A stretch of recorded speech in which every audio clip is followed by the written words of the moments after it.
Bismillahirrahmanirrahim. Assalamualaikum and a very good afternoon.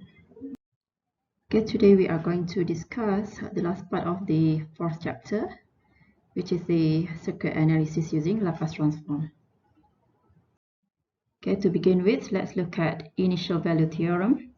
So initial value theorem is used to relate frequency domain expression to time domain behavior as time approaches zero. Okay, so relation between the time domain and frequency domain in which the time approaches zero. Okay, so this is the function in time domain. So when t approaching zero, so to solve this initial condition, so in frequency domain we use Laplace transform in which the limit as fs, so you have ft here, so in Laplace transform it is fs and the equation is multiplied with s, and s in this case approaches infinity. Okay, so initial condition or initial value theorem happened when your function in time domain with t approaching zero, but in s domain the s approaching infinity. Okay, so the initial value theorem can be solved by using this particular equation. This is the general equation for initial value theorem. Okay, let's look at an example on initial value theorem. So given a function of ft equal to the following equation, so solve the initial value of t. So in this case, we need to use the initial value theorem in which it is limit when t approaches zero. So initial t approaches zero, your equation, so ft. So in s domain, it is limit when s approaching infinity, and then it is s f s. Okay, so in this case we have the ft, so we need to find the Laplace transform of ft. So again, as usual, you need to refer to Laplace transform table to get the Laplace transform for this particular equation. So you can find different components, so you need to refer to different equation from the Laplace transform table. For example, we have 3t squared here. So 3, from the basic equation, we know that when we have t and ut, so the Laplace transform will be n factorial divided by s to the power of n plus 1. So in this case, to the power of 2, your n is 2. So t to the power of 2, so your n is 2 factorial divided by s2 plus 1. So it is 2 factorial divided by 2 plus 1 s to the power of 3. Go for the second component, we have 4t to the power of 1, so it's 1 factorial. For this one, it is 4 multiplied with 1 factorial divided by s, your n is 1 plus 1 for the second component. And then for the third component, it's just 3. So 3 ut, so if you have ut, so the Laplace transform will be 1 over s. So in this case, you have 3 ut, so it is 3 over s. Okay, so you have the fs equation. And then to solve for the initial value theorem using Laplace transform, so this is the initial value theorem. So now you need to multiply the s with your fs. Okay, so s multiplied with fs, so you can simplify the equation.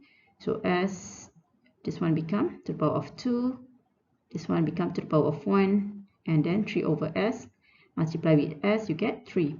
Okay, so from this equation, now you apply s approaching 0. What happened when s equal to, s approaching infinity? So what happened when you have s approaching infinity? So we put s as infinity. So s infinity, 6 divided by something very big. So it will be almost 0. So here also 0. So the initial value will be 3, or we can say 3 unit. Okay, next is the final value theorem. Okay, it is basically more or less the same as the initial value theorem. It is a theorem that used to relate frequency domain expression to time domain behavior as time approaching infinity. Okay, if you recap back the initial value theorem, it is happening when t approaches 0. But in final value theorem, the t approaching infinity, but SFS with s approaching 0. Okay, so for initial value theorem, we know that it is limit t approaching 0 of ft and the s approaching infinity as fs. But in final value theorem, you have t approaching final value theorem.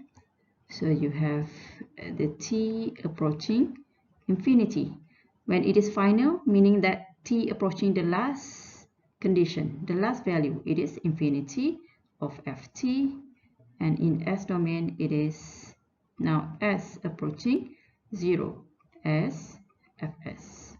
Okay, so initial mean earlier, so t approaching 0. So final, t approaching the last point, infinity, but the s approaching 0 in final value theorem and s approaching infinity for the initial value theorem. Okay, let's look at this example. Given gs equal to the following equation. Okay, the following equation, calculate the final value of gt. Okay, so we need to apply final value theorem. So again, please remember the final value theorem fundamental equation. So it's limit t approaching, so final approaching the last point, infinity of ft, and then the in s domain is s, when here is approaching infinity, so here approaching 0, and then s fs.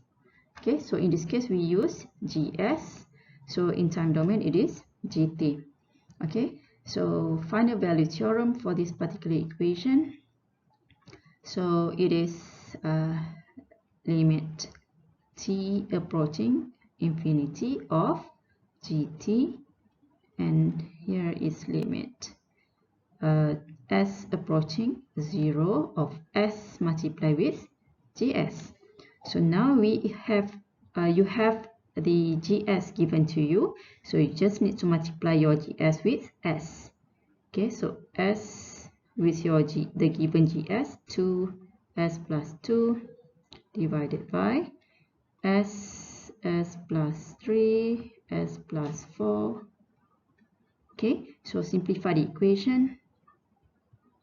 So don't forget, in this case, s approaching 0. So you can replace all s with 0. Okay, so here s is 0, here s is 0, and another one is 0. So now the equation becomes 2 multiplied with 2 divided by 3 multiplied with 4. So it's 4 over 12, or 1 over 3 unit for the final value of this particular equation.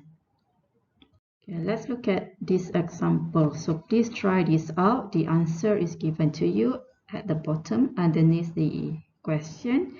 So please try this out.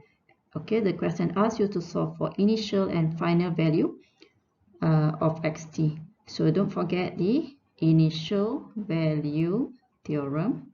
So you have limit initial means earlier, so t approaching 0 of equation, so xt in this case. So in s domain it is when t approaching 0, s approaching infinity, so s x s. And for final value theorem, it is final value theorem. So final means last point, so t now approaching infinity, and that of xt, so in s domain s approaching 0 of sxs. Don't forget to multiply with s This is common mistakes by students when they forgot to multiply the S domain equation with S. They just solve for XS. So don't forget this theorem. Okay, so try this out. You should get the answer as shown underneath the equation, in the underneath the question. Okay, next let's start in the final part of Laplace transform. So which is the application of Laplace transform in circuit analysis. So there, as usual, there are three main passive components in electrical circuit: inductor, capacitor, and resistor. So the differential equation of Laplace transform is used to solve the circuit that is transformed into S domain. Okay, let's look at the circuit analysis when we have a resistor in your circuit. So this is your circuit in time domain when you have a resistor, and when you transform the time domain circuit into S domain circuit, so you need to transform all components, including the source, the current, and also the passive elements, into S domain. So R in S domain will appear as similar as R in T domain. Okay, so in terms of mathematical expression, so Vt, this is the equation in time domain. So as usual, from your circuit analysis or circuit and system, Vt equal to Rit. And when you perform the analysis using Laplace transform, so you need to convert each time domain function into Laplace or S domain function. So in this case, your Vs equal to Ris. Okay, next, when we have an inductor in your circuit, so this is the time domain representation of a circuit, including a single inductor in that circuit. So as earlier, so you need to convert the circuit into S domain function. So this may appear as a series of an inductor with additional source that dependent on the initial condition, okay, the initial current, or you can also represent the circuit by having the inductor in parallel to the current source. Okay, so in this case, the I become Is, Vt become Vs, and the L become SL with additional source of L negative 0. So if there's no initial condition, so I negative 0 will be 0.